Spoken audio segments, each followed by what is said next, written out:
बिस्मिल्लाहिर्रहमानिर्रहीम। शब कदर क्या है? शब कदर की क्या फ़जीलत है? लैलतुल कदर किसे कहते हैं? शब कदर के मायने क्या हैं? सबसे पहले अगर आप हमारे चैनल पे नए हैं तो हमारे चैनल को सब्सक्राइब कर दें, लाइक कर दें और कमेंट कर दें। और तू क्या समझा शब कदर क्या है?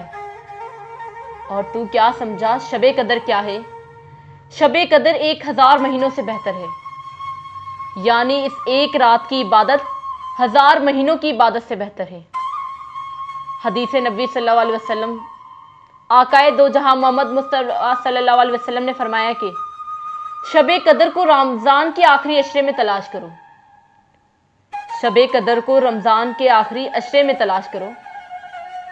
प्यारे दोस्तों, कुरान मजीद के मुताबिक 1000 महीने तकरीबन 83 साल 4 महीने बनते हैं।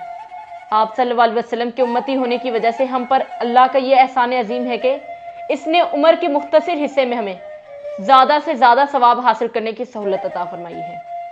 हम सब मुसलमानों को चाहिए कि अल्लाह के इस अजीम रात में फ़ायदा उठाएं और अपने गुनाहों की बख्शिश करवा लें। हो सकता है ये हमारी आखिरी रात हो। 1000 महीने की इबादत का सवाब क्यों?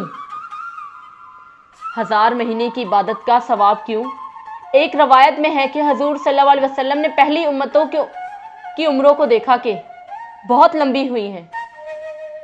एक रवायत में है कि हजूर सल्लल्लाहु अलैहि वसल्लम ने पहली उम्मतों की उम्रों को देखा कि बहुत लंबी हुई हैं और आप सल्लल्लाहु अलैहि वसल्लम की उम्मत की उम्रें बहुत थोड़ी हैं और कम हैं। अगर वो नेक एमाल में उनकी बराबरी भी करना चाहे तो नामुमकिन है। इस पर हजूर सल्लल्लाहु अलैहि वसल्लम को बहुत रंजो अफसोस हुआ। इसकी तलाफी के लिए अल्लाह ताला ने ये रात शब कदर मुहम्मद फरमाई।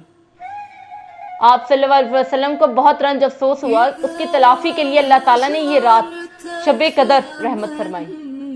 दूसरी रवायत में है कि हजूर अकरम सल्लल्लाहु अलैहि वसल्लम ने बनी इसराइल के एक शख्स का जिक्र फरमाया कि वो 1000 महीने तक अल्लाह के रास्ते में जहाद करता रहा।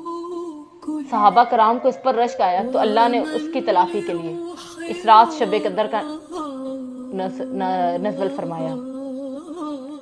शब कदर में पढ़िए उम्मुल मोमिनीन हज़रत मौलाए कायनात अली अल मुर्तज़ा शहर खुदा करमल्लाहु वजह अलैहिस्सलाम फरमाते हैं कि जो कोई शब कदर में सूरत कदर 7 बार पढ़ता है, जो कोई शब कदर में सूरत कदर 7 बार पढ़ता है, अल्लाह अज़्ज़ व जल उसे हर बला से महफूज फरमा देता है और 70,000 फरिश्ते उसके लिए जन्नत की दुआ करते हैं।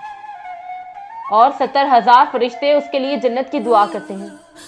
और जो कोई साल भर में जबकि कभी जुमेरात की नमाज से असर से कबल 3 बार पढ़ता है, अल्लाह अज़्ज़ व जल उस रोज़ के तमाम नमाज पढ़ने वालों की तादाद के बराबर नेकियां लिखता है। शब कदर की दुआ। शब कदर की दुआ क्या है? अमीरुल मोमिनीन हज़रत सैयदना आयशा रज़ियल्लाहु तआला अन्हा से रवायत है कि मैं अपने सरताज साहिब महराज सल्लल्लाहु अलैहि वसल्लम की खिदमत बाबरकत में अर्ज़ की, या रसूलल्लाह, अगर मुझे शब कदर का इल्म हो जाए तो क्या पढ़ूं? अगर मुझे शब कदर का इल्म हो जाए तो क्या पढ़ूं? हज़रत मोहम्मद सल्लल्लाहु अलैहि वसल्लम ने इरशाद फरमाया, इस तरह दुआ मांगो, अल्लाहुम्मा इन्नका अफ़ुव्वुन तुहिब्बुल अफ़्व फ़अफ़ु अन्नी, यानी ए अल्लाह अज़्ज़ व जल, बेशक तू माफ़ कर फरमाने वाला है और माफ़ी देने को पसंद भी करता है, लिहाजा मुझे भी माफ़ फरमा दे। तर्जुमा, ए अल्लाह अज़्ज़ व जल, बेशक तू माफ़ करने वाला है और माफ़ी देने को पसंद भी करता है, लिहाजा मुझे भी माफ़ फरमा दे। रोज़ाना रात को हम इस दुआ को कम से कम 1 बार भी पढ़ लिया करें कि कभी तो शब कदर नसीब हो जाएगी, वरना कम से कम 27वीं शब तो इस दुआ को बारहा पढ़ना है चाहिए। कभी तो शब कदर नसीब हो जाएगी, वरना कम से कम 27वीं शब तो इस दुआ को बारहा पढ़ना चाहिए। इसके अलावा भी 27वीं शब को अल्लाह अज़्ज़ व जल तौफीक दे तो शब बेदारी करके दुरूद सलाम कसरत से कीजिए।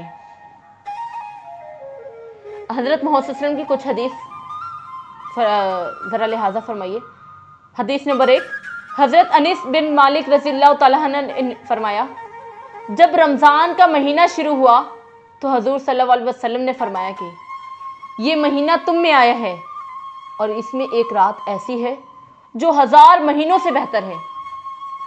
یہ مہینہ تم میں آیا ہے اور اس میں ایک رات ایسی ہے جو 1000 مہینوں سے بہتر ہے، تو جو شخص اس کی برکتوں سے محروم رہا وہ تمام بھلائیوں سے محروم رہا، اور نہیں محروم رکھا جاتا اس کی بھلائیوں سے مگر وہ جو بالکل بے نصیب ہو۔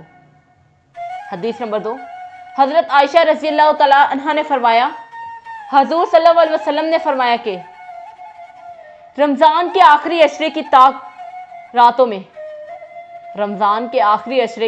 راتوں میں شب قدر کو تلاش کرو۔ حدیث نمبر 3، حضرت عائشہ رضی اللہ تعالیٰ عنہا نے کہا، حضور صلی اللہ علیہ وسلم جس قدر رمضان کے آخری عشرے میں طاعت و عبادت کے لیے کوشش فرماتے تھے اتنی کسی دوسرے عشرے میں نہ فرماتے تھے۔ جس قدر رمضان کی آخری عشرے میں طاعت و عبادت کے لیے کوشش فرماتے تھے اتنی کسی دوسرے عشرے میں نہ فرماتے تھے۔ حدیث نمبر 4، حضرت عائشہ رضی اللہ تعالیٰ عنہ نے فرمایا، میں نے حضور صلی اللہ علیہ وسلم سے پوچھا کہ یا رسول اللہ، اگر مجھ کو شب قدر معلوم ہو جائے تو میں کیا کروں؟ آپ نے فرمایا، یہ دعا پڑھو، اللہم انی عفو تحب العفو فاعف عنی۔ نوافل: پہلی شب قدر 21ویں شب کو 4 رکعت نماز و سلام سے اس طرح پڑھے کہ ہر رکعت میں سورۃ فاتحہ کے بعد انزلنا ایک بار، سورہ اخلاص کا ایک بار پڑھیں اور سلام کے بعد 70 مرتبہ درود و پاک پڑھیں۔ فضیلت اس کی یہ ہے کہ انشاءاللہ اس نماز کو پڑھنے والے کے حق میں فرشتے دعائے مغفرت کریں گے۔ انشاءاللہ اللہ تعالیٰ اس نماز کے پڑھنے والے کے حق میں فرشتے دعائے مغفرت کریں گے۔ 21ویں شب کو 2 رکعت نماز اس طرح پڑھے کہ ہر رکعت میں سورۃ فاتحہ کے بعد انزلنا ایک بار، سورۃ اخلاص 3 مرتبہ اور نماز ختم کر کے 70 مرتبہ استغفار پڑھیں۔ اس کی فضیلت یہ ہے کہ جو بھی شخص سے پڑھے گا اس کی بخشش گناہ کے لیے مفید ہے۔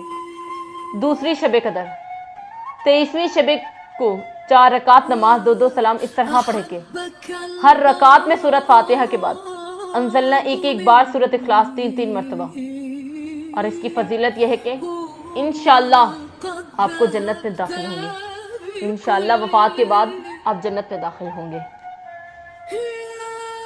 شب قدر کی نشانی۔ شب قدر کی کیا نشانی ہے؟ رسول اکرم صلی اللہ علیہ وسلم نے فرمایا، میں نے خواب میں شب قدر دیکھی مگر پھر مجھے بھلا دیا گیا۔ یہ رمضان المبارک کے آخری عشرے کی تاک راتوں میں ہے۔ یہ رات پاک اور باوقار ہے، نہ زیادہ گرم ہوتی ہے اور نہ ہی ٹھنڈی۔ اس میں شیطان نہیں نکلتا یہاں تک کہ صبح صادق نہ ہو جائے۔ اس رات کے بعد والی صبح جب سورج نکلتا ہے تو اس میں زیادہ گرمی نہیں ہوتی۔ شب قدر کی نفلی نمازیں۔ رمضان المبارک میں تاک راتوں میں ان نوافل کو کثرت سے پڑھنا چاہیے، ان کی بہت فضیلت ہے۔ نمبر ایک، بعد نماز عشاء 7 بار سورۃ القدر پڑھیے۔ اس کی فضیلت یہ ہے کہ ہر مصیبت سے نجات ملے گی۔ 1000 فرشتے اس کے لیے جنت کی دعا کرتے ہیں۔ نمبر 2 رکعت ترکیب۔ ہر رکعت میں الحمدللہ کے بعد 1 بار سورۃ قدر پڑھیں، 3 بار سورۃ اخلاص پڑھیں۔ اس کی فضیلت یہ ہے کہ شب قدر کا ثواب حاصل ہوگا۔ ایک شہر جنت میں دیا جائے گا جو مشرق سے مغرب تک لمبا ہوگا۔ نمبر 3، 2 رکعت ترکیب۔ ہر رکعت میں الحمدللہ کے بعد 7 بار سورۃ القدر پڑھیں، 7 بار سورۃ الاخلاص پڑھیں۔ سلام کے بعد استغفار اور درود شریف پڑھیے۔ اس کی فضیلت یہ ہے کہ اس نماز کے پڑھنے والوں کو اور اس کے ماں باپ کو بخشش دے گا۔ اس نماز کے پڑھنے والوں کو اور اس کے ماں باپ کو بخشش ہوگی۔ 27ویں شب کا خاص عمل۔ رمضان المبارک کی 27ویں رات کو جو کوئی 2 رکعت نماز نفل نماز اس طرح سے پڑھے کہ ہر رکعت میں سورۃ الفاتحہ کے بعد 7 مرتبہ سورۃ الاخلاص پڑھے۔ نماز سے فارغ ہونے کے بعد 70 مرتبہ یہ تسبیح کرے، استغفر اللہ العظیم الذی لا الہ الا هو الحی القیوم واتوب الیہ۔ تو انشاءاللہ اس کے ماں باپ اور اس کے گناہوں کی بخشش ہو جائے گی۔ پروردگار عالم اس کے والدین کی مغفرت فرمائے گا اور اسے جنت میں اعلیٰ مقام عطا فرمائے گا۔ اس کے علاوہ اس نماز کے پڑھنے والے کو نیکی کے کام کرنے کی توفیق عطا فرمائے گا۔ سبحان اللہ، آمین۔